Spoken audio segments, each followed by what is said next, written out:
Good afternoon everyone, my name is Ara Kaironesa and I will be your narrator for today's magical storytelling of the classic fairy tale, Cinderella. Before we begin, let me introduce you to the wonderful cast, each with their own special charm. First, we have Ariasta Felisa Putri, who is always so excited about everything. She will kick off the story with the orientation, introducing us to Cinderella's world and daily life. Next, there is Dafu Abdillah Marwan, a wise and fun guy who will bring the story to life by adding some twists and turns as he dives into the complication. Get ready for some interesting moments. Then, we have Salsa Destia Amanda, who is just as involved in the complication.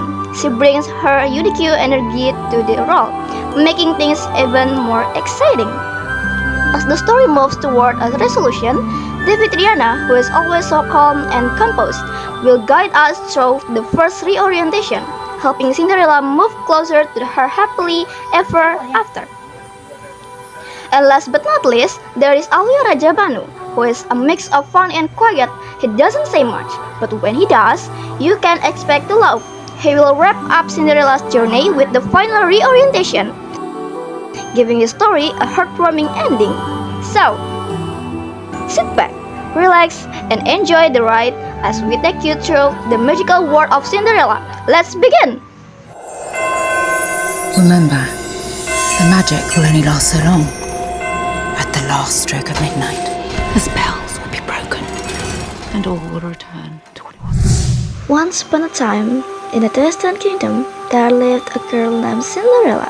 Her life was full of hardship, but she always remained kind and hopeful.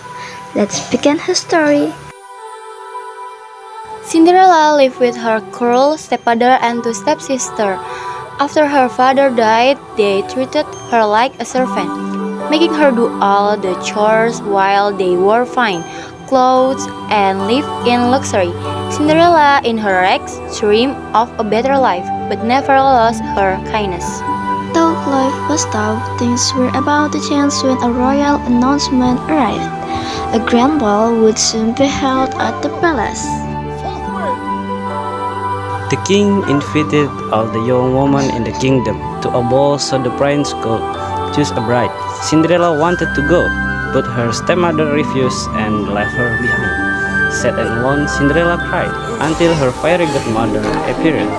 With magic, she gave Cinderella a beautiful gown, glass slipper, and a carriage, but warned her the magic would end at the midnight.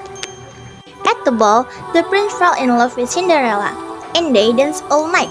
But when the clock struck midnight, Cinderella remembered the fairy godmother's warning and quickly ran away. She lost one of her glass slippers, which the prince won. Determined to find her, the prince searched the kingdom, looking for the girl whose what fit the slipper. After searching the entire kingdom, the prince reached Cinderella's house. Would the slipper fit her?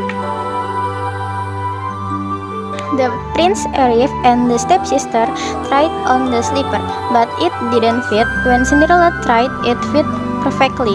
The prince recognized her and they got married soon after. Cinderella finally found the happiness she had always dreamed of. But what happened to her stepmother and stepsisters? Let's find out. After Cinderella became a princess, her stepmother and stepsister were ashamed of how they treated her, but Cinderella, being kind, forgave them and moved on with her life. She and the prince ruled the kingdom with love and fairness. And so, Cinderella's kindness and patience were rewarded. She lived happily ever after. Remember, kindness always leads to happiness.